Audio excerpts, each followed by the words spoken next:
முதன்மை செய்தி. 11 IPS அதிகாரிகளை பணியிட மாற்றம் செய்து உள்துறை முதன்மை செயலாளர் அமுதா உத்தரவு ஒன்றை பிறப்பித்திருக்கிறார். இது பற்றிய மேலும் விவரங்களை செய்தியாளர் கார்த்திக் வழங்கிட கேட்கலாம். வணக்கம் கார்த்திக், எந்தெந்த IPS அதிகாரிகள் பணியிட மாற்றம் செய்யப்பட இருக்கின்றனர், மேலும் இதற்கான முக்கிய காரணம் என்ன?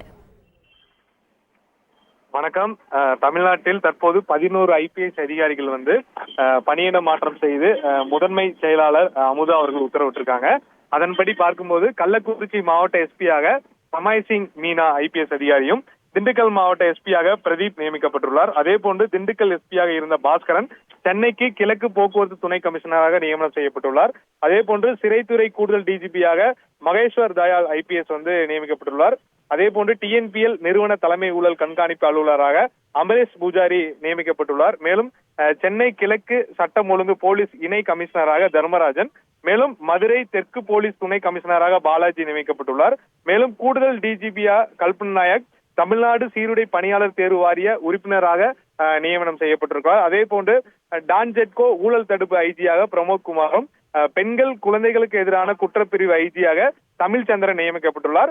அது மட்டும் இல்லாமல் கோவை மண்டல குடிமைப் பொருள் கடத்தல் தடுப்பு CID பிரிவு எஸ்பியாக சந்திரசேகரன் உள்ளிட்ட 11 பேர் இந்த பணியிட மாற்றம் உத்தரவு பிறப்பிக்கப்பட்டிருக்கு. பெரும்பாலான ஒரு 7 பேர் சென்னை பகுதியில் இருக்கக்கூடிய IPS அதிகாரிகளுக்கு இந்த மாற்றம் கொடுக்கப்பட்டிருக்கு. மேலும் அது மட்டும் இல்லாம கோவை, மதுரை, கள்ளக்குறிச்சி மாவட்டத்தில் இந்த பணியிட மாற்றம் உத்தரவானது பிறப்பிக்கப்பட்டிருக்கு. விவரங்களுக்கு நன்றி கார்த்திக்.